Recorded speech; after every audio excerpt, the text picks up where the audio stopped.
di dalam debat cawapres yang terjadi gitu ya, tiba-tiba muncul istilah greenflation. Ya. Saya nggak tahu itu apa. Dan kenapa harus ditanyakan oleh Mas Gibran ke Pak Mahfud? Sepenting itukah Pak? Dan bagaimana teman-teman di Minerba atau pertambangan melihat hal tersebut? Jadi ya suatu triknya Pak Mas Gibran itu kan bagaimana caranya agar membuat suatu bahasan yang dia kira cawapres tersebut tidak menjadi terlalu paham dengan materi itu. Ketika disebut nama greenflation dan greenflasi, maka mereka akan harapan Mas Gibran mereka akan terbengong-bengong. The Founder. Selamat datang di The Founder. Tamu istimewa kali ini adalah founder dari beberapa perusahaan yang terkait dengan tambang. Dan juga ada beberapa posisi yang cukup strategis nih yang beliau tempati sekarang. Sibuk banget, tapi hari ini beliau menyempatkan hadir di studio Dr. Demul untuk bicara mengenai pertambangan. Apa kabar Pak Wisnu Salman? Alhamdulillah baik. Luar biasa sekali. Pak, terima kasih sudah menyempatkan waktunya. Saya tahu Bapak sibuk sekali, apalagi di dunia pertambangan yang saat ini sudah dicolek-colek oleh banyak pihak, termasuk capres, cawapres ya Pak ya. Iya. Luar biasa sekali. Pertanyaan pertama saya adalah tentang dunia pertambangan. Apa yang terjadi dengan dunia pertambangan belakangan ini dan tantangannya apa sih Pak? Ya, terima kasih. Jadi pertambangan itu adalah suatu isu yang paling menarik apalagi ketika saat ada debat capres-cawapres ya. Karena memang paling dinanti oleh masyarakat, oleh para pakar, para pemerhati ekonomi nasional, bagaimana konsep mereka, rencana mereka terhadap pertambangan Indonesia setelah mereka menjadi pemimpin nantinya. Dan saat ini yang paling digencarkan sedang menjadi perhatian oleh pemerintah adalah hilirisasi minerba. Jadi bagaimana caranya agar semua produk-produk tambang biji bahan galian itu tidak semuanya diekspor keluar. Itu kurang menguntungkan bagi Indonesia. Jadi kita Indonesia berusaha agar mengolah sendiri bahan galian itu dan kemudian akan diekspor dalam bentuk produk yang sudah jadi. Itu lebih menguntungkan bagi Indonesia. Cuma banyak kendala-kendala yang dalam perjalanannya. Jadi memang kenapa Kadin yang dimana saya menjadi aktif di dalamnya membentuk Pokja, kelompok kerja hilirisasi minerba yang memberikan advice pada pemerintah bagaimana caranya membuat pola kerja hilirisasi minerba yang ada di Indonesia. Jadi jangan sampai semangat hilirisasi itu pokoknya hilirisasi, tapi nggak tahu bagaimana harusnya gitu. Karena ternyata banyak ketika larangan ekspor boksit misalkan ya. Tapi ternyata banyak smelter yang belum siap. Jadi pengusaha itu bingung ketika mereka sudah produksi boksit, tapi mereka nggak bisa buang keluar, tapi tidak bisa juga menjual di smelter Indonesia karena smelternya terbatas. Nah, jadi mereka mengalami kerugian cukup besar. Atau nikel misalkan, nikel sebaliknya, nikel malah mereka kebanjiran smelter, banyak smelter. Produksinya juga digenjot habis-habisan. Nah, maka kendalanya adalah ketika ada banyak smelter yang membutuhkan feed atau umpan yang demikian banyak dari nikel, tapi produksinya nggak mencukupi untuk itu. Nah, jadi banyak smelter yang kekurangan bahan baku. Nah, itu juga jadi kendala juga. Dan kemudian kendala lainnya adalah ketika banyak prakteknya ternyata nikel itu yang sedang smelter mereka jadikan produk lanjutan itu banyak yang belum jadi 100%, baru 30% tapi dibawa lari ke Cina. Karena masalahnya hampir semuanya investor smelter di Indonesia itu adalah dari Cina. Dan baru 30% produk olahannya itu dibawa ke Cina. Jadi yang menikmati 100%-nya produk olahannya itu Cina nantinya yang menikmatinya. Itulah suatu kritik dari para pakar ekonomi menghindari gimana caranya agar investor tidak harus dari Cina semuanya. Atau kemudian harus ada kepastian bahwa produk baru bisa dibawa keluar itu kalau sudah 100%. Jangan baru 30%, 40% dibawa lari ke Cina, jadi itu menjadi merepotkan, jadi merugikan Indonesia gitu. Oh gitu. Oke. Pak Wisnu udah mulai dengan hilirisasi nih ya. Mungkin saya agak sedikit kembali ke definisinya dulu nih Pak.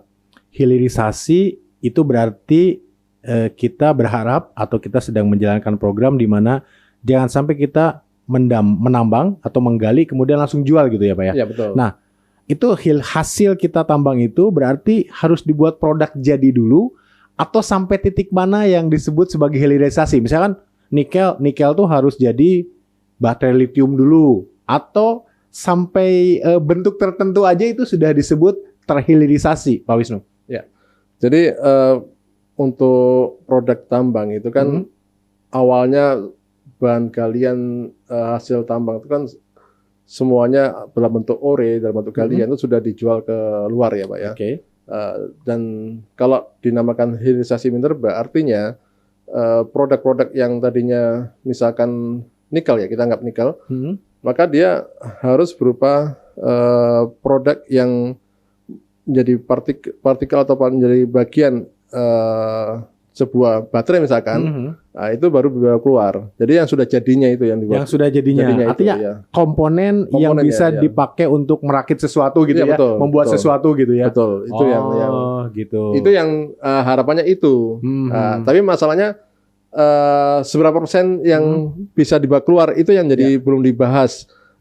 Ada yang 30%, 40% sudah dibawa keluar. Padahal itu sebenarnya belum masuk kategori sudah terhilirisasi ya. Ya, itu yang jadi masalahnya. Untuk setiap jenis tambang minerba ini sudah jelas ya Pak ya. 100%-nya itu adalah bentuknya apa nih hasil tambang itu setelah kita hilirisasi? Ya, atau masih dispute di luar sana? Ya kalau kita nikel itu kan banyak kan untuk produk-produk untuk otomotif ya. Otomotif yang paling isu menarik atau produk yang paling diminati adalah baterai kan ya. Tapi tidak hanya itu. Banyak produk otomotif yang menggunakan nikel juga. Makanya kemudian untuk tembaga juga demikian, kobalt juga demikian.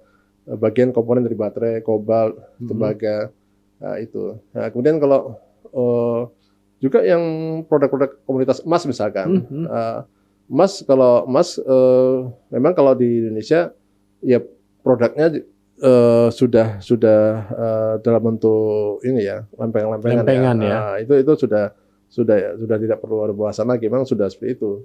Nah, tapi yang memang seperti pasir silika ini kan bahan galian industri, bahan galian yang suatu komponen untuk pembuatan kaca. Nah, itu juga saat ini ada bahasan untuk tidak boleh diekspor nantinya. Nah, itu juga jadi satu bahasan yang menarik juga. Ketika kapan suatu produk bahan galian itu siap untuk dilarang ekspor, pada saat kapan belum siap itu. Yang menjadi bahasan adalah apakah sudah ada smelter yang siap untuk mengelola itu. Kalau memang belum ada, maka sebaiknya jangan ada larangan ekspor. Gitu. Kadin, Bapak kan ada Kadin juga ya sebagai Wakil Ketua Kontak Minerba. Kita bicara Kadin berarti itu jembatan antara pengusaha dan pemerintah juga ya? Atau berbagai stakeholder lah gitu ya di sana. Pak, boleh jujur nggak sih Pak? Sebenarnya pengusaha tambang itu terganggu nggak sih? Oke lah hilirisasi untuk bangsa dan negara. Kita lebih bernilai lagi apa yang kita tambang kalau kita jual sebagai produk jadi atau 100% sebagai produk yang siap ekspor gitu.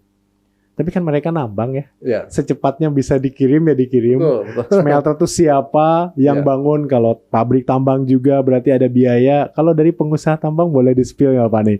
Kira-kira mereka tuh gimana sih? Ya, kalau kami pengusaha tambang itu memang lebih suka menerima yang cepat. Yang terus terang yang cepat tuh ketika menjual bahan galian itu langsung dijual, itu cepat. Tapi ketika ada larangan untuk ekspor, maka kami pun paham bahwa tujuan adalah untuk meningkatkan perekonomian Indonesia. Maka itu pun juga bagus. Cuma masalahnya adalah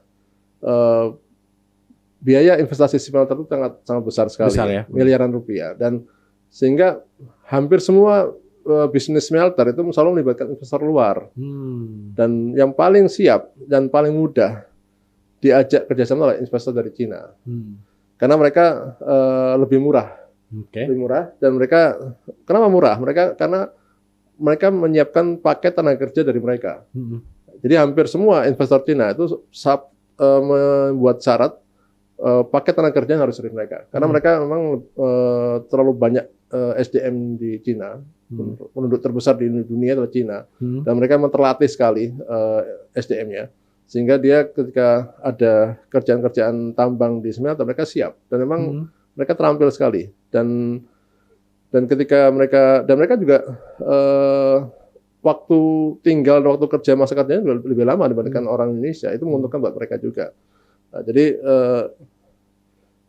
membuat pengusaha Indonesia jadi agak kesulitan ketika mereka tidak 100% bisa mengelola smelternya karena memang ada pihak luar dari Cina yang ikut masuk juga. Nah, kendalanya juga adalah ketika ternyata banyak smelter itu sudah membawa keluar produknya sebelum 100%. Itu jadi kendala juga.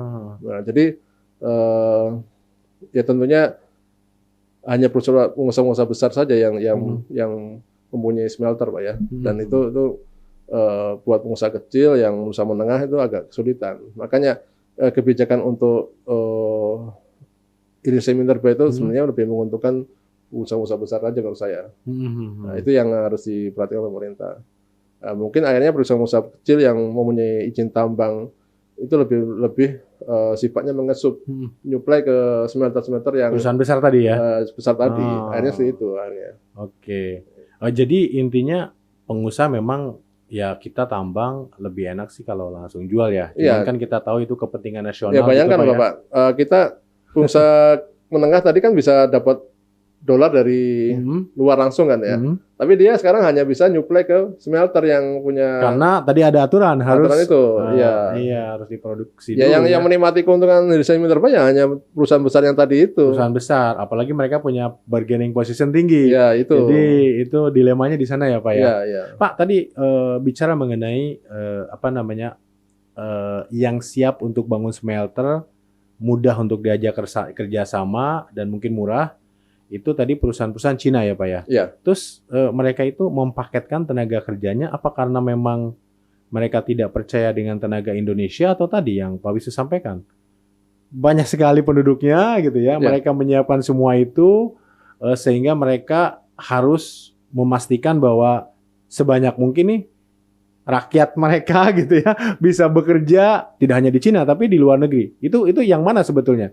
Mereka tidak percaya lokal atau memang karena terlalu membludaknya tenaga kerja mereka sehingga banyak isu ya terjadi atau kita tahu lah gerombolan pekerja-pekerja dari Cina masuk ke Indonesia. Gimana Pak Wisnu? Ya.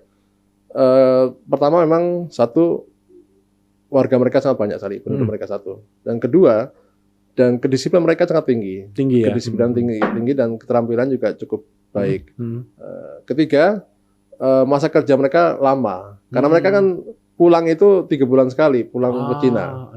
Dan banyak di antara mereka yang mempunyai istri orang Indonesia akhirnya. Oh gitu. Iya. Stay di sini lama banget ya. Dan entahlah apakah itu mereka nikah benar-benar atau mereka hanya nikah kontrak, saya nggak tahu juga. Tapi yang saya tahu ada yang nikah benar-benar juga ada. 3 itu ya. Kemudian keempat, mereka itu untuk masalah militan mereka bagus. Cuma masalahnya adalah kendala komunikasi yang kurang bagus antara pekerja Cina dan non Cina itu. Dan satu hal lagi, mereka investor Cina biasanya membuat satu paketan. Jadi saya mau investasi di Indonesia tapi dengan syarat pekerja dari saya. Oh, gitu Cuma tidak semuanya dari mereka. Mereka sekitar 50% dari mereka. Dan itu suatu paket yang saya lihat pemerintah nggak masalah sepertinya karena walaupun itu memang tidak jadi berita yang di blow up, tapi faktanya kalau kita ke Sulteng, ke Palu ya atau daerah Morowali, Konawe itu banyak sekali pesawat yang mayoritas kalau kita naik pesawat ke Palu itu banyak kan orang-orang Cina yang naik ya karena mereka adalah orang tenaga kerja yang memang dikirim ke Morowali, ke Palu, ke ke Konawe gitu ya. Seperti itu. Dan itu bagian dari kesepakatan antara perusahaan Ya, tambang kesepakatan. Indonesia dan mereka ya. Dan Kesepakatan. harusnya pemerintah juga tahu dong Pak ya. Iya. Dan nggak mungkin ilegal kan? Dimasukin legal kan legal, seperti itu. Cuman karena tadi dipaketkan ya. oleh pengusaha-pengusaha smelter Cina, jadi ya mau nggak mau ya, jadi banyak gitu ya Pak. Iya. Dan memang di negara dunia ini yang investor yang paling mudah dan cepat dananya ya Cina. Dibandingkan India misalkan atau dari luar dari Eropa. Memang ada beberapa investor di luar, tapi sepertinya pemerintah lebih tertarik dengan apa yang Cina lakukan. Cepat juga sih masalahnya mereka itu. Cepat juga ya. Iya. Tadi mereka mempaketkan tenaga kerjanya menggunakan tenaga kerja asal Cina. Tapi dalam jangka panjang itu mereka mau nggak sih seperti gini, alih teknologi, transfer knowledge dengan tenaga lokal, atau itu udah bagian paket, harus orang-orang kuncinya mereka, sehingga mungkin tidak semuanya mau ditransfer teknologikan. Menurut Pak Wisnu gimana? Ya, untuk smelter yang di Indonesia itu pimpinannya pasti orang Indonesia, Pak. Jadi suatu teman saya juga menjadi pimpinan sebuah smelter yang ada di Konawe. Jadi memang transfer teknologi itu terjadi dilakukan oleh mereka. Cuma untuk tenaga kerjanya memang mayoritas dari mereka yang kerja. Lebih pada bukan kerahasiaan dari teknologinya, lebih pada militansi kerjanya, kemudian juga murah tenaga kerjanya. Dibandingkan Indonesia kan lebih mahal menurut mereka. Dan kalau mereka kan dari sisi waktu mereka dapat kerja, jam kerja lebih banyak. Ya, karena mereka tidak pulang-pulang kan. Kedua juga mereka lebih militan kerjanya, ya karena mereka datang dari jauh untuk kerja dibandingkan orang yang mungkin di situ untuk kerja kan berbeda situasinya. Nah, jadi itu sudah keuntungan buat merekanya. Jadi bukan sesuatu yang disembunyikan teknologinya, tidak. Menurut saya karena memang mereka cukup terbuka dan tidak. Di Indonesia pun juga misalkan mau 100% dikelola oleh Indonesia pun bisa. Masalah kan uangnya kan nggak ada. Itu masalahnya. Benar. Jadi bukan kita mendatangkan orang Cina ke sini karena memang mereka ahlinya, tapi memang mereka yang punya uang. Mereka yang punya uang. Iya, begitu. Iya, dan tadi disampaikan bahwa tenaga kerja mereka lebih murah ya Pak ya. Iya. Untuk level yang sama sebetulnya yang ada isu-isu bahwa berita ya, saya lihat beberapa berita ya sejak beberapa tahun yang lalu nih bahwa untuk posisi yang sama mereka gajinya lebih tinggi karena sama-sama satu negara dengan pengusaha atau investornya. Berarti itu nggak benar dong ya Pak ya? Cuman karena jam kerjanya lebih banyak aja kali atau gimana Pak Wisnu? Ya kalau untuk tenaga ahlinya mereka banyak mengirimkan tenaga ahli. Ya, itu memang besar gaji mereka. Cuma memang kalau dinilai dibandingkan dengan tenaga kerja Indonesia, tetap saja masih lebih murah mereka sebenarnya. Sesama ahli misalkan sama-sama dari perguruan tinggi top dunia, pengalaman udah puluhan tahun dan keahlian sudah terlatih, itu masih mahalan Indonesia. Cuma memang mereka karena mereka tuh terlihat mencolok dan juga mungkin ada beberapa posisi yang mereka tuh cukup tinggi itu dipegang oleh mereka. Jadi terlihat mencolok sekali gitu. Itu aja sih. Oke. Minerba atau tambang itu kan anugerah ya dari Tuhan, termasuk Indonesia banyak sekali potensi tambangnya. Tapi sebuah keniscayaan lama-lama makin berkurang ya Pak ya. Ya kan habis setuju nggak Pak Wisnu ya? Gitu ya. Saya bukan ahli tambang nih, saya mengkonfirmasi. Saat ini banyak isu atau beredar banyak sekali tekanan untuk menyelamatkan bumi. Kita harus mulai masuk ke green economy gitu ya, semuanya ke listrik dan lain-lain nih. Di dalam debat cawapres yang terjadi gitu ya, tiba-tiba muncul istilah greenflation. Ya, saya nggak tahu itu apa dan kenapa harus ditanyakan oleh Mas Gibran ke Pak Mahfud. Sepenting itukah Pak? Dan bagaimana teman-teman di Minerba atau pertambangan melihat hal tersebut? Pak Wisnu? Kalau saya melihat bahwa sebenarnya ini kan waktu itu memang temanya tema pertambangan. Tambang, betul. Nah, itu satu. Kedua, masing-masing cawapres itu melihat siapa sih ahlinya, tenaga ahlinya yang ada di masing-masing tim. Misalkan kita tahu kalau di timnya Pak Amin, Amin itu maksudnya Anies Baswedan Anies dan Baswedan, Pak Caimin, itu ada Tom Lembong misalkan ya. Hmm. Ada juga yang lain-lain misalkan dari teman-teman dari ITB juga banyak, misalkan seperti Jamhur juga ada Handri Amin dan juga yang lainnya. Kalau yang dari timnya Pak Ganjar ada dari Mas Gembong dari ITB, juga dari yang lainnya juga ada. Kalau Mas Gibran ada teman-teman dari HIPMI yang mayoritas punya tambang juga. Tapi memang mereka yang dominan, yang sangat-sangat kelihatan itu Tom Lembong itu, yang bekas Menteri Perdagangan itu. Jadi ya suatu triknya Pak Mas Gibran itu kan bagaimana caranya agar membuat suatu bahasan yang dia kira cawapres tersebut tidak menjadi terlalu paham dengan materi itu. Ketika disebut nama greenflation dan greenflasi, maka mereka akan harapan Mas Gibran, mereka akan terbengong-bengong gitu. Memang harapannya tidak bisa terjawab ya. Dan tidak menduga bahwa akan sejauh itu pembahasan itu. Karena greenflation itu sebenarnya adalah sesuatu bahasan yang tidak lanjut dari ketika pertambangan bagaimana caranya untuk tidak lagi kita terlalu fokus atau terlalu menggunakan dunia produk-produk tambang. Jadi greenflasi itu kan awalnya bagaimana pemerintah Prancis waktu itu ketika sumber daya cadangan sudah menipis ya untuk nikel dan produk lainnya, bahan galian lainnya, maka digunakan dan energi demikian mahal, maka dibuatlah bagaimana caranya orang-orang menjadi enggan untuk memakai produk-produk pertambangan. Akhirnya dibuat mahal produk-produk pertambangan itu ya, seperti nikel mahal. Akhirnya bagaimana caranya orang membuat beralih ke komoditas bahan bakar yang lebih murah. Tapi ternyata tidak diiringi dengan kebijakan-kebijakan yang lainnya, sehingga semuanya menjadi mahal. Harga bahan pokok mahal semuanya. Jadi ada gerakan dari masyarakat Prancis waktu itu untuk menolak kebijakan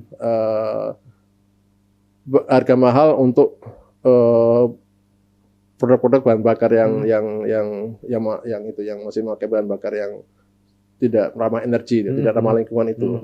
Akhirnya itulah terjadi gerakan-gerakan greenflasi itu, ekonomi hijau. Artinya mereka itu dengan harapan Prancis itu mempunyai gerakan ekonomi hijau untuk bagaimana caranya agar ekonomi dibangun oleh suatu kebijakan yang ramah lingkungan, bukan yang tidak ramah lingkungan. Seperti halnya batu bara, sebenarnya itu produk yang menguntungkan secara ekonomi, tapi tidak ramah lingkungan sebenarnya itu, karena emisi udara itu demikian tinggi setelah ada proses pembakaran di batu bara itu.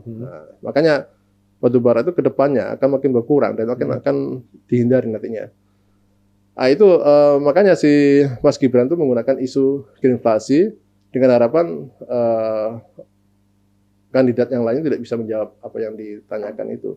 Dan dia juga menyebut nama LFP, lithium ferrofosfat.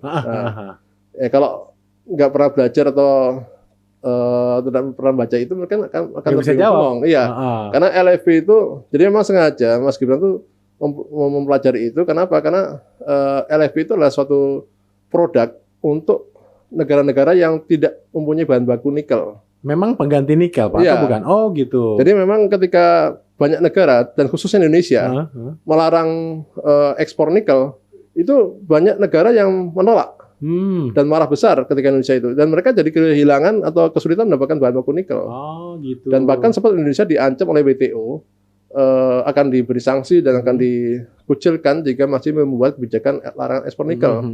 Nah, akhirnya karena Indonesia tidak takut, tidak gentar waktu itu, akhirnya mereka makin mengaktifkan teknologi LFP itu, lithium ferrofosfat itu, sehingga dan banyak produk seperti Wuling, BYD, dan juga bahkan VW saya tahu, itu juga menggunakan Tesla menggunakan mobil listriknya itu sudah menggunakan LFP itu, bukan lagi menggunakan nikel. Jadi tidak ada komponen nikel sama sekali. Sudah tidak lagi. Oh, gitu. Ya, itu akibat antisipasi kalau kejadian-kejadian seperti halnya produsen nikel tidak lagi mengekspor bahan mentahnya itu. Nah itu. Oke gitu. Jadi greenflation itu sebetulnya tadi ya kalau saya pahami nih, saya jadi paham akhirnya. Mohon dikoreksi nih Pak Wisnu. Kita menuju green energy gitu ya, sehingga beberapa negara mungkin termasuk Prancis, negara besar ya gitu ya, yang memiliki pengaruh, mereka menerapkan kebijakan untuk menaikkan harga-harga yang masih menggunakan energi fosil atau tambang gitu ya, sehingga menyebabkan inflasi, gitu ya. Betul. Inflationnya tuh di sana, jadi gabungan. Gitu. Jadi greenflation itu inflasi diakibatkan oleh transisi energi yang membuat inflasi tadi ya, yang jadinya mahal. Begitu ya kira-kira ya. Betul, ya. Oke. Dan Mas Gibran menyindir Mas Caimin bahwa jangan-jangan nanti Pak Lembong membisiki kan ngasih catatan kalau contekan gitu ya. Karena kok bisa jawab itu Caiminnya karena jangan-jangan Pak Tom Lembongnya membisiki itu. Iya. Dan kenapa itu tidak ditanyakan pertama kali ke pasangan cawapres nomor 1 ya? Nomor 3 malah ya. Diharap bahwa memang tidak terjawab gitu ya. Iya, harusnya gitu. Oke. Tapi kalau saya lihat sebetulnya konteks secara umumnya kan tidak salah-salah banget ya. Mahfud MD menjelaskan mengenai green economy, circular economy, sebenarnya membatasi penggunaan yang yang sekali pakai tapi digunakan berulang-ulang sebagai bagian dari circular economy. Sebenarnya nggak salah-salah banget ya. Salah, cuman inflationnya itu dan kejadian di Prancisnya itu tidak disangkutin gitu ya. Iya. Luar biasa sekali. Oke, itu politik lah. Semua bisa disiapkan. Yang namanya debat ya, berharap satu pasangan tidak bisa menjawab atau kelihatan gagap pada saat mencoba menjawab pasangan lain. Pak Wisnu, saya bergerak sedikit ke ke latar belakang Pak Wisnu nih ya. Pertambangan gitu. Kenapa tertarik di pertambangan? Setahu saya gitu ya, kuliah pertama Pak Wisnu adalah di STAN, Prodi Pajak ya. Boleh diceritakan sedikit? Saya dari keluarga yang tidak terlalu bagus ekonominya, orang tua pas-pasan ya. Jadi ya seperti halnya di mana-mana keluarga pas-pasan selalu mengidolakan STAN. Karena tingkat 2 saja, tingkat 1 sudah tidak bayar, tingkat 2 itu sudah gajian. Gajian. Dan statusnya sebagai pegawai Kemenq, Depki waktu itu dulu. Kan bergaya sekali ya, bergengsi sekali seorang PNS ya. PNS-nya Kemenq kan, jadi itu sudah suatu favoritnya para anak muda waktu itu. Kalau sekarang sih nggak seperti sekarang dulu ya. Kemudian tingkat 3 kita sudah jadi PNS total dan ketika lulus itu langsung ditempatkan di seluruh Indonesia untuk yang berprestasi di Jawa. Tapi yang kurang-kurang pas-pasan ya lempar-lempar ya. Jadi waktu itu saya terserang dari sejak SMA saya pengen masuk ITB. Cuma kebetulan kok nggak tercapai waktu itu terimanya di Farmasi Unpad waktu itu Pajajaran. Nah, akhirnya sama-sama PTN, Pak. Iya betul. Tapi saya mohon maaf, saya ya ini idealis anak muda waktu itu tidak melihat masa depan kalau bukan di ITB. Oh gitu ya. Favorit saya ITB karena bagi saya itu adalah impian tertinggi untuk teknologi ya. Teknologi harus di situ. Beda kalau yang lain ya. Kalau lain misalkan di ilmu sosial di UI gitu ya. Jadi ketika di STAN itu saya kuliah 1 tahun dan ketika saya diterima di ITB tahun berikutnya baru saya memutuskan keluar. Jadi tidak masalah bagi saya 1 tahun seperti terbuang percuma, tapi tidak sebenarnya karena dari 1 tahun saya di STAN itu saya mempunyai banyak relasi teman-teman yang sampai hari ini pun alhamdulillah masih bisa terhubung. Ya. Berarti sebenarnya Pak Wisnu nggak sampai selesai di sana. Keburu diterima di ITB. Ya. Dan satu hal juga selain saya punya banyak relasi teman-teman di sana dan selalu saya bisa menuliskan CV saya di CV saya itu STAN. Itu salah satu poin lebih juga karena orang tahu STAN itu susah sekali masuknya. Susah sekali, ya, Pak. Makanya kalau misalkan CV STAN, wah itu berarti orang hebat itu. Iya. Nah, gitu. Keren. Nah, itu Mas, pertimbangannya itu. Oh gitu. Jadi tadi dari STAN belum selesai gitu ya, kemudian keburu diterima ke ITB, di ITB ya, dan itu waktu itu menurut Pak Wisnu ini, wah itu kayaknya nggak ada masa depan kalau bukan di ITB ya. Iya. Ya, tapi hubungannya dengan kimia apa ya? Kok buku yang diterbitkan itu adalah Kimia. terkait dengan kimia? Itu ada itu passion kah gitu ya? Atau gimana? Saya kan suka kimia dari SMA ya. Oh, suka kimia, pelajaran kimia gitu ya, maksudnya. kimia. Oke. Ketika saya mau masuk perguruan tinggi, maka saya milih jurusan-jurusan yang ada kimia-kimianya. Saya milih kimia murni, ada teknik kimia, ada teknik pertambangan, teknik perminyakan. Dari semua jurusan itu, saya mikir kalau kimia murni susah uangnya, artinya susah kerjanya, dikit uangnya lah gitu. Karena peneliti itu ya susah ya hidupnya itu. Dan kedua pas-pasan maksudnya. Kalau teknik kimia susah masuknya karena banyak orang pintar yang masuk situ, yang berebut situ. Persaingan satu kursi direbutkan oleh banyak orang. Kemudian kalau teknik perminyakan, saya harus kerja di minyak di luas pantai, tapi nggak suka saya. Saya pertambangan.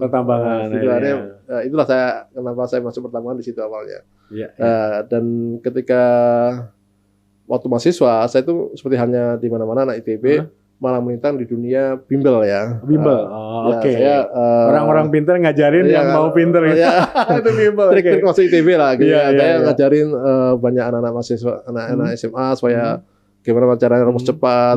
Saya paling suka itu ngajarin rumus cepat yang mereka mengerjakan soal cukup 1 menit, 1,5 menit. Itu kesukaan saya waktu itu. Dan ketika itu bagi saya seorang guru itu harus punya prestasi. Prestasi adalah sebuah buku. Kalau guru tapi nggak punya buku, bagi saya agak kurang lah gitu ya. Jadi saya harus punya buku. Maka saya ketika itu ada kesempatan tulis buku kimia pelajaran, maka saya ambil. Waktu itu penerbitnya Regina Bogor. Saya nulis buku kimia kelas 1, 2, dan 3 SMA. Oh, itu satu set SMA semua di buku saya ditulis tentang kimia gitu, kimia. Iya. Oh gitu. Ya. Nah, kimia kemudian itu kan berarti karena kesempatan bisa mengajar dan menulis saja ya Pak ya. Tapi sebenarnya mainnya adalah di pertambangan tadi. Pertambangan. Setelah lulus pernah kerja di perusahaan tambang atau apa? Ya, ini memang sekali lagi nggak tahu ya, memang jalan hidup saya mungkin berbeda dan ketika saya lulus dari ITB itu saya tidak langsung kerja di pertambangan, saya kerja di dompet duafa. Dompet duafa malah. Dan mungkin orang bilang ITB akan sukses, dinamakan sukses kalau misalkan dia sukses bukan di bidangnya. Saya makanya kerja di dunia filantropi dan dalam waktu saya cukup 4 tahun saya kerja di dompet duafa, saya langsung menduduki posisi direktur di situ. Oh gitu. Dan direktur tahun ke-4 sampai tahun ke-10. Jadi 6 tahun saya jadi direktur di situ. Kemudian setelah itu saya merasa tantangan saya sudah berkurang. Mungkin saya ingin membuat tantangan yang lain. Makanya saya mencoba untuk bisnis. Bisnis saya pertama di bidang transportasi jatuh. Akhirnya ketika jatuh itulah saya menemukan saya ingin kembali lagi ke dunia di mana saya belajar di ITB, yaitu pertambangan. Dan di pertambangan saya sempat pernah menjadi KTT, Kepala Teknik Tambang, Wakil Kepala Teknik Tambang dan Project Manager di situ di tambang-tambang galian C di Jawa Barat dan sekitarnya. Baru setelah itu saya berpikir bahwa saya harus menjadi seorang yang independen, seorang yang pengusaha. Maka saya memilih konsultan pertambangan dan lingkungan sebagai pilihan hidup saya. Jadi itu perusahaan yang pertama pertama di bidang pertambangan itu di bidang jasa konsultan pertambangan atau apa? Kalau yang saya kerja itu sebagai di bidang operation. Oh, kalau kerja ya, kalau bikin bisnisnya di bidang konsultan pertambangan. Konsultan pertambangan itu yang PT Geo Mining Berkah. Betul. Oh, gitu. Karena bisnis konsultan itu bisnis yang minim resiko. Minim resiko daripada tambangnya ya. Oh, gitu. Jadi alhamdulillah dalam waktu cepat saya ketika dalam keadaan tidak punya apa-apa dan keadaan yang ketika jatuh tuh saya tidak punya apa-apa dan setelah itu saya bisa membalikkan dengan keadaan ini dengan izin Allah sampai saat ini gitu ya. Dan ketika saya sudah memiliki banyak rezeki dan ya walaupun tidak terlalu banyak juga, tapi saya ingin membuat suatu lembaga sosial, itu Salman Aman Foundation. Oh, itu yayasan yang dibangun sendiri oleh Pak Wisnu ya? CSR-nya dari GMB itu dilarikan ke lembaga saya. Oh, udah CSR udah besar banget berarti. Pak, boleh cerita sedikit nggak mengenai GMB ya? GMB ini. Apa sih jasa konsultansi yang diberikan atau yang ditawarkan nih? Terus apakah customer-nya ini perusahaan-perusahaan besar saja gitu ya? Atau bahkan perusahaan tambang yang sedang merintis, seperti apa Pak? Boleh disampaikan? Ya. Jadi kami di GMB, Gemini Berkah itu perusahaan yang didirikan tahun 2018 ya. Itu nangani perusahaan-perusahaan tidak hanya yang besar saja. Karena prinsip saya juga harus bisa banyak menolong orang lain. Banyak perusahaan-perusahaan kecil yang baru merintis, bahkan ada perusahaan yang dia belum punya uang, dia baru ada uang sedikit, minta tolong dibuatkan izinnya, saya bantu prosesnya. Karena bagi saya, ketika saya bisa membantu seorang untuk berusaha untuk jadi besar, maka pasti Allah mudahkan saya membantu atau mempercepat usaha saya di jalan yang lain. Itu keyakinan saya. Dan alhamdulillah sekarang ini cukup besar perusahaan saya dan ada 40-an orang karyawan yang terlibat di dalamnya. Dan saya cukup bangga dengan izin Allah bisa menghidupi orang sedemikian banyak dan bisa membantu, terutama ya membantu Indonesia dibangun oleh pertambangan yang legal. Gitu ya. Banyak perusahaan atau pelaku-pelaku tambang yang melakukan tambangnya dengan cara ilegal. Karena satu, mereka kesulitan biaya pengurusan izinnya. Karena kalau pengurusan izin tambang untuk bahan galian C atau bahan galian batuan itu minimal harus ada uang 600 juta rupiah, 650 juta rupiah. Itu untuk izinnya. Izinnya saja. Ya. Oh, gitu. Kalau untuk yang itu yang pakai non AMDAL ya. Kalau yang pakai AMDAL bisa sampai 900 juta rupiah. Lebih mahal lagi. Ya, gitu. Jadi bayangkan itu yang batuan Pak ya. Kalau yang logam, batu bara dan semisal dan logam itu pasti sudah angka 3M itu harus dia uangnya itu. Jadi bayangkan kalau perusahaan-perusahaan atau orang-orang yang ingin usaha tapi tidak punya uang sebesar itu. Makanya saya akan bantu sampai tahap di mana mereka bisa berusaha gitu ya. Karena ada juga jalan-jalan keluar bagi mereka untuk usaha tidak dengan jalan izin tambang yang IOP tapi dengan cara IPR, izin pertambangan rakyat. Gitu. Izin pertambangan rakyat itu lebih murah. Cukup 100 juta saja orang sudah bisa usaha tambang. Tapi syaratnya dia harus di dalam WPR, wilayah pertambangan rakyat. WPR itu bisa diusulkan oleh pemerintah untuk dibuatkan nantinya. Kalau memang ternyata di dalam area itu banyak mengandung komoditas mineral atau logam. Ya. Jadi tadi perusahaan Pak Wisnu ini banyak membantu perusahaan-perusahaan tambang yang baru mulai gitu ya, yang belum punya uang untuk perizinan karena ternyata tidak murah juga ya Pak ya. Dan itu juga sebetulnya kalau saya lihat nih dari orang luar nih melihatnya bahwa itu bisa menarik atau solusi bagi mereka yang tadi ingin beroperasi dengan legal gitu ya. Tapi belum punya uang, ternyata ini loh gitu ya bisa gitu ya. Namun saya berpikir ini GMB ini perusahaan amal atau apa.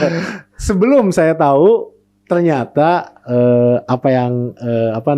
prinsip bisnis dari Pak Wisnu ini adalah ya saya bantu di area ini, mungkin dibukakan rezeki di yang lain ya Pak ya. Itu luar biasa sekali. Itu kan juga sempat disinggung juga oleh Cak Imin ya kemarin. Di Indonesia ini banyak yang tambang ilegal, tambang legal saja itu belum buat Indonesia menjadi kaya. Apalagi yang ilegal demikian banyak, yang legal saja merusak lingkungannya juga dibandingkan keuntungannya lebih besar, dampak lingkungannya lebih rusak dibandingkan keuntungan yang didapatkan. Jadi ya ada masalah sebetulnya ya di pertambangan Indonesia, terutama dari perizinan, dan ini perlu perusahaan-perusahaan seperti ini ya Pak ya. Oke, ini boleh kita masukin nanti websitenya atau apanya di deskripsi boleh, supaya nanti. Oh iya, boleh, ternyata mahal. Jadi perizinan itu mungkin bisa dilakukan diurus semua orang, tapi tadi biayanya memang tidak murah ya Pak ya. Betul. Soalnya kalau saya kadang ada customer perusahaan tambang atau oil and gas lah di sekitar itu, izin kita sebagai vendor juga ternyata tidak mudah gitu ya, harus ada A, B, C dan sebagainya. Boleh saya tahu Pak kira-kira serumit apa sih gitu ya perusahaan tambang nih yang mungkin ada orang-orang yang punya uang ingin bisnis tambang, apa sih step pertama yang mereka lakukan? Masa sih pada saat eksplorasi aja sudah banyak perizinan belum menghasilkan uang kan Pak ya? Iya. Nah apalagi nanti pada saat eksploitasi gitu ya. Ada yang singkat nggak Pak? Kira-kira kalau saya nih punya uang, banyak investor mungkin atau business owner nih yang ingin memulai usaha tambang, apa sih perizinan yang harus disiapkan? Ada berapa gitu kan? Ngurusnya kemana? Kemudian kalau misalkan ternyata rumit, pantesan banyak artis atau yang punya uang cuma nitip aja bisnis apa? Bisnis batu bara. Itu terkenal banget kan di kalangan artis. Uangnya ditaruh di tambang batu bara gitu ya. Berharap menunggu uangnya beranak gitu ya, atau bisnis batu baranya oke, termasuk mungkin banyak yang cuan kemarin pada saat ada harga batu bara melambung karena Ukraina Rusia ya Pak ya. Nah boleh disampaikan Pak seberapa rumit sih apa yang harus dilakukan? Saya ini punya uang misalkan mau bisnis tambang, perizinannya itu seperti apa sih? Boleh disampaikan Pak? Ya, kalau untuk ngurus izin pertambangan itu maka ada 3 tahapan Pak. 3 tahapan. Pertama kita harus dapat izin untuk wilayahnya, namanya wilayah izin usaha pertambangan. Setelah dapat WIUP-nya baru melari ke eksplorasi. Yang dengan eksplorasi itu kita bisa mulai untuk kerja untuk mengetahui sumber daya dan cadangannya. Nah, banyak sih cadangan sumber daya yang ada di dalam bumi itu.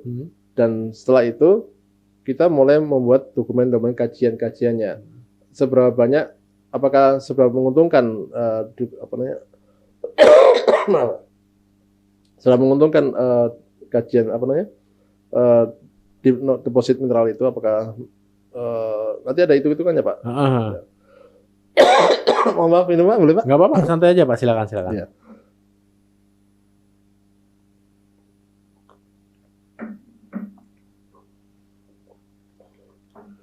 Ya, jadi kalau misalkan ketika sudah ada eksplorasi, maka harus dilihat berapa banyak keuntungan yang didapatkan dari perusahaan itu.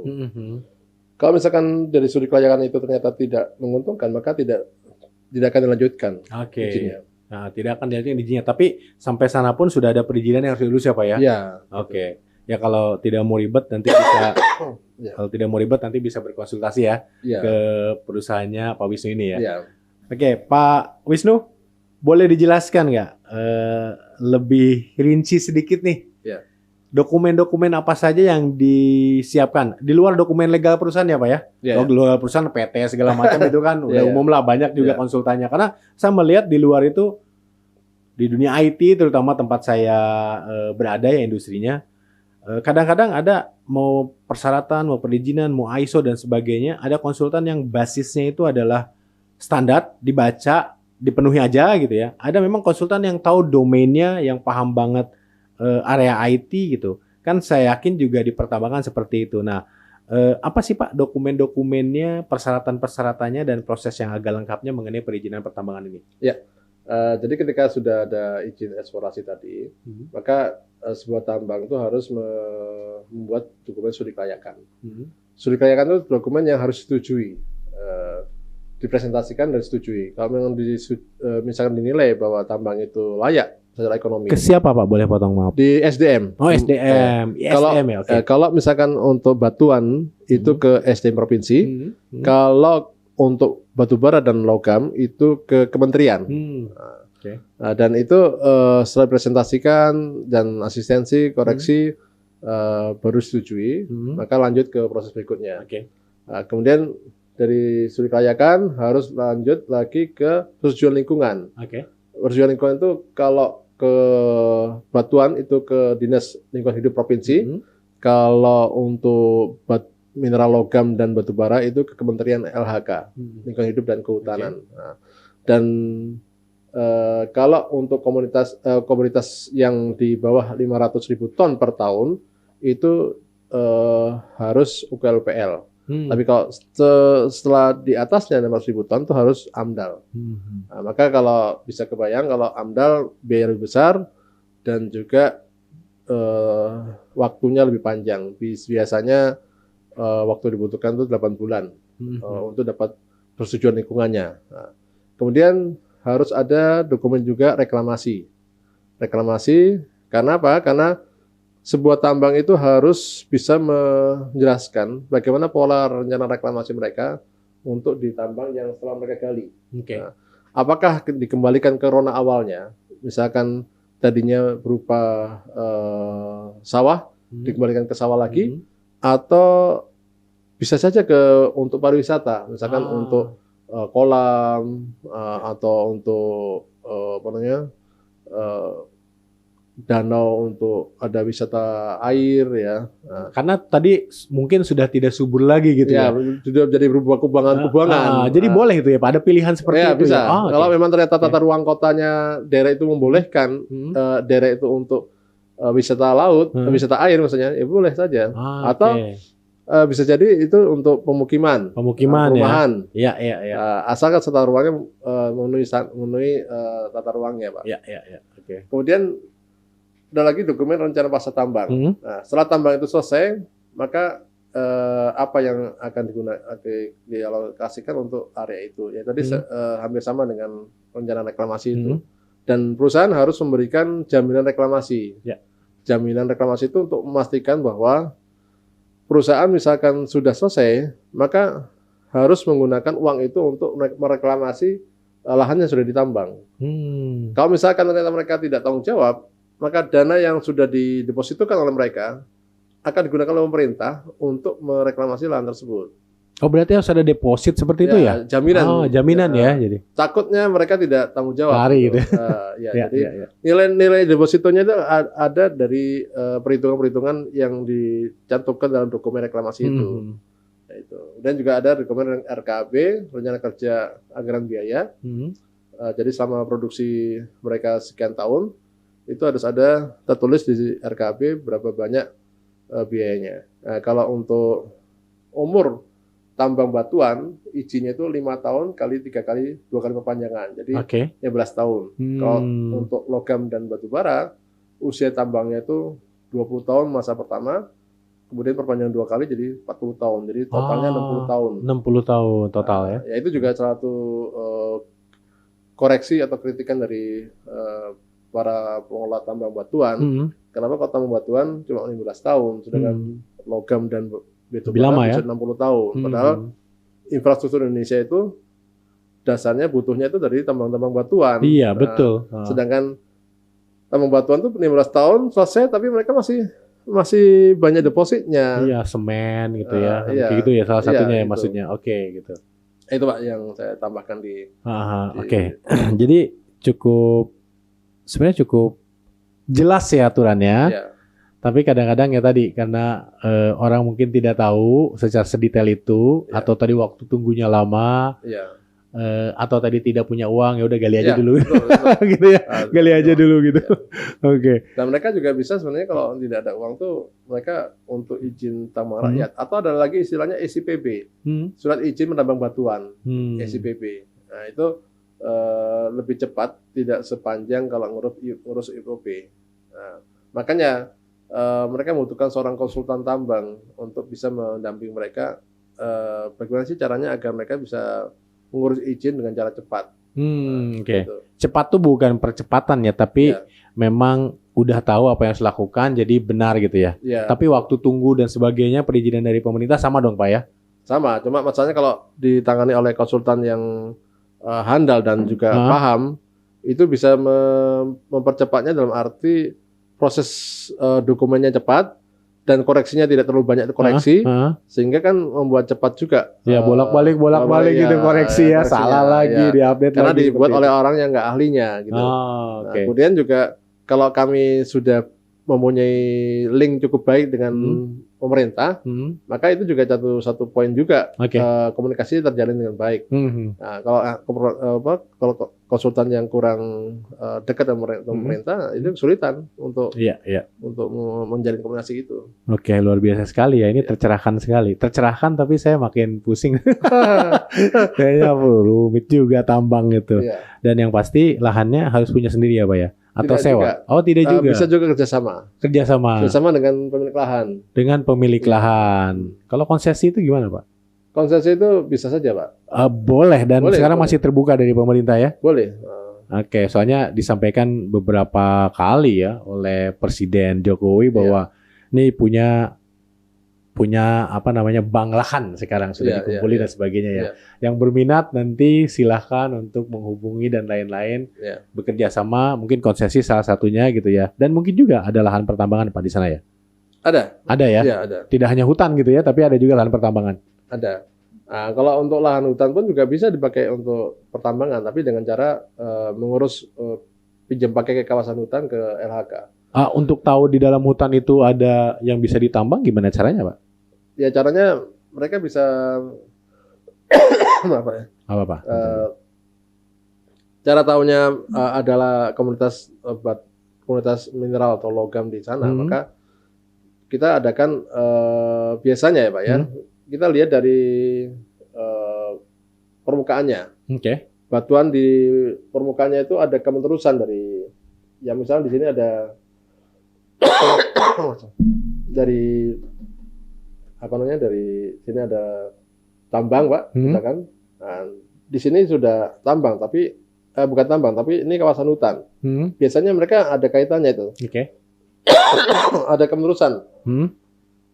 Ada batuan stipe. Nah, itu biasanya ciri-ciri bahwa itu memang akan ada tambang di situ.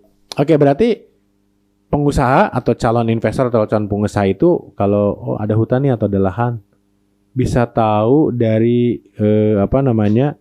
permukaannya kira-kira ada tambang atau potensi tambang apa di sana gitu. Tapi kan kita bisa tanya juga ya ke konsultan, ke tempat Bapak atau ada ATBI ya? Itu mengetahui nggak sih atau punya data-data nggak sih? Bapak kan direktur eksekutif di ATBI kalau nggak salah ya. Itu perkumpulan apa? Apakah mereka punya data untuk disajikan ke calon investor atau pengusaha tambang? Oh, di hutan ini, di daerah ini, di atas permukaan bumi Indonesia ini ada potensi apa saja atau asosiasi apa Pak? Jadi Asosiasi Tambang Batuan Indonesia ATBI itu memang spesialis untuk masalah tambang batuan saja Pak. Tidak khusus batuan ngurusin batu bara dan logam. Nah, tapi kembali lagi pada yang tadi itu, kita tahunya bahwa ada mineral logam atau mineral dari industri atau batuan yang ada di sana itu dari daerah sekitarnya. Kalau misalkan ternyata daerah sekitarnya ada tambang sejenis, maka biasanya tidak jauh dari situ ada juga yang potensi yang sama harusnya. Nah, untuk memastikan maka kita lihat jenis batuan yang ada di permukaannya. Kalau setipe maka bisa jadi itu jadi satu ciri yang utama yang menjadi dasar kita untuk bisa memulai menggali eksplorasi untuk ambil sampel di dalamnya. Nah, biasanya kalau para investor itu menggali sampai mengebor sampai 100 meter kedalaman, diambil contohnya kemudian diuji di lab. Nah, dari situ mulai dilihat apakah potensinya seperti apa, kualitas seperti apa. Nah, baru setelah itu mereka mulai membuat kajian untuk mulai eksplorasi secara meluas. Awalnya ambil sampling dulu di situ. Oke. Nah, GMB ini sampai sana nggak sih layanannya sih Pak? Sampai membantu investor. Ini ada apa di sini? Kira-kira sampai sana nggak Pak? Atau perizinan aja? Kita membantu untuk eksplorasi. Eksplorasi juga ya termasuk. Jadi tidak hanya perizinannya ya? Tidak hanya perizinannya. Eksplorasi. Karena sebenarnya di dalam perizinan itu ada eksplorasinya juga di situ. Iya, salah satu diceritakan. Makanya saya untuk menjadi konsultan besar, maka harus kompleks di situ. Harus lembaga perusahaan yang bisa eksplorasi, harus paham tentang izin lingkungan. Nah, itu yang kalau mau jadi besar konsultannya. Karena kalau hanya perizinan saja itu kan hanya ngurus surat-surat ya. Sementara kalau diceritakan tadi untuk sampai dapat perizinan lengkap itu ada studi kelayakan segala macam, berapa cadangan deposit. Kalau misalnya investor itu manggil banyak konsultan termasuk perizinan sendiri sebenarnya itu kan ribet ya Pak ya? Iya, betul. Iya. Oke, luar biasa sekali. Ngomong-ngomong nih, Pak Wisnu ini hobinya apa Pak? Saya ini anak yang dari kecil waktu masih SD itu sering diajak ibu kemana-mana pergi ya. Oke. Kalau saya itu kalau dibelikan buku Ananda, buku Trigan, Tostorm itu, anteng udah di kendaraan tuh, nggak akan minta macam-macam gitu. Nah, jadi kecil emang seneng baca saya itu. Nah, sampai sekarang pun juga seneng baca, seneng belajar, nggak jarang nonton TV pun juga jarang saya. Gitu. Pernah saya. Oke. Paling untuk acara-acara berita saja yang saya suka lihat. Nah, itu pun juga sambil nemenin saya kerja dan belajar gitu. Iya. Karena saya juga masih sampai sekarang pun masih terus ngejar karir untuk belajar. Saya baru selesai S2-nya, nanti akan lanjut ke S3-nya. Itu juga karena hobi saya belajar dan kerja. S2-nya apa Pak tadi?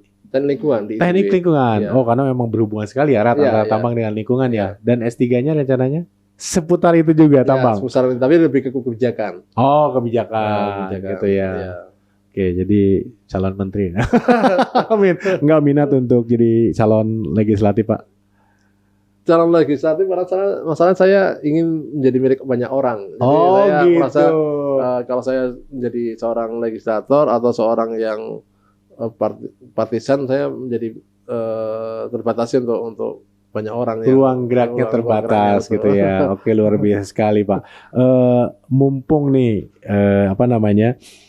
di periode ini atau di bulan-bulan ini adalah bulan dan boleh dibilang tahun pemilu ya Pak ya. Iya. Harapan Pak Wisnu kepada capres, cawapres atau siapapun nanti yang menjabat ya sebagai pimpinan di negeri ini 5 tahun mendatang. Harapannya apa sih Pak dari teman-teman di pertambangan, dunia pertambangan dan sebagainya? Boleh disampaikan Pak? Harapan saya untuk pemimpin yang terpilih nanti adalah bagaimana tambang ini membuat keberkahan dalam kebijakan-kebijakannya. Lebih berpihak pada pengusaha tambang khususnya. Karena kalau pengusaha tambang terjamin kepastian usahanya, dan juga masa depannya, maka otomatis bahwa semua gerbong yang dibawa oleh pengusaha itu akan terjamin juga. Kita ambil contoh misalkan tambang batuan misalkan. Nah, tambang batuan itu untuk masa izinnya aja 15 tahun. Nah, gimana caranya agar tambang batuan itu bisa sampai 60 tahun izinnya? Karena kita tahu kalau tambang 15 tahun harus ngurus izin lagi, yang biayanya hampir 1 miliar itu juga biaya lagi kan. Biaya lagi dan waktu lagi ya. Jadi harapan saya bisa 60 tahun saja. Sama kan dengan tambang batubara dan logam lainnya. Kemudian masa reklamasi tambang yang harus direklamasi 100%. Jadi begini Pak, kalau sudah 15 tahun, ngajukan izin baru lagi itu tambang yang lama itu harus direklamasi 100%. Nah, itu akan menyulitkan. Karena itu bagian dari perjanjian di perizinan pertama betul. Ya tadi. Tapi nyatanya banyak tambang batuan itu baru produksi misalkan setelah 10 tahun, setelah 5 tahun izin jalan baru produksi. Akhirnya apa? Akhirnya setelah 15 tahun deposit masih banyak. Iya. Bagaimana bisa menambang? Bagaimana bisa reklamasi 100% kalau misalkan masih ada komunitas yang ada di deposit yang ada di dalamnya. Nah, itu juga jadi kendala juga. Jadi itu. Kemudian untuk yang lainnya yang kaitan dengan tambang logam dan batubara ya kaitan seperti halnya tadi saya sampaikan tadi smelter tadi. Bisnis smelter terlalu besar biayanya sehingga harus mendatangkan investor dari luar. Dan juga bagaimana memastikan bahwa produk olahan yang dibawa keluar itu sudah 100%, bukan lagi 30%. Dan bagaimana nasib pengusaha-pengusaha yang tidak punya smelter? Nah, dia yang tadinya bisa dapat untung besar dengan ekspor keluar, dia juga jadi hanya sebatas menjual ke smelter jadinya. Karena dilarang kan ya tadi. Dan dia nggak punya smelter, nggak punya uang untuk smelter dan tidak mungkin kan setiap tambang punya usaha smelter. Ya kalau misalkan semua tambang punya smelter, mungkin banyak smelter di Indonesia dan biayanya besar sekali. Biaya besar gitu ya. Jadi pengusaha-pengusaha yang tadinya dapat untung besar jadinya nggak lagi itu. Itu Oke. jadi harus pikirkan juga masalah itu. Oke, siap. Luar biasa sekali Pak Ya. Wisnu udah sharing tentang pertambangan dan tadi termasuk diakhiri dengan ini titipannya atau pesan kepada mereka siapapun itu ya Pak ya. Ya. Kita kan non partisan ya gitu ya. Ya. Yang menjabat nanti 5 tahun ke depan supaya industri pertambangan juga makin tumbuh di tengah tetap ada transisi juga ke green economy atau green energy gitu ya Pak. Itu adalah suatu hal yang mungkin harus kita segera lakukan ya Pak ya. Ya. Oke, Pak Wisnu, terima kasih banyak Ya. atas kesempatannya. Makasih, ya. Semoga bermanfaat, GMB makin Amin. melejit Amin. gitu ya, dan industri pertambangan Indonesia tentunya makin berkah tadi sebenarnya yang disampaikan. Oke, terima kasih. Selamat bertemu lagi di segmen lainnya.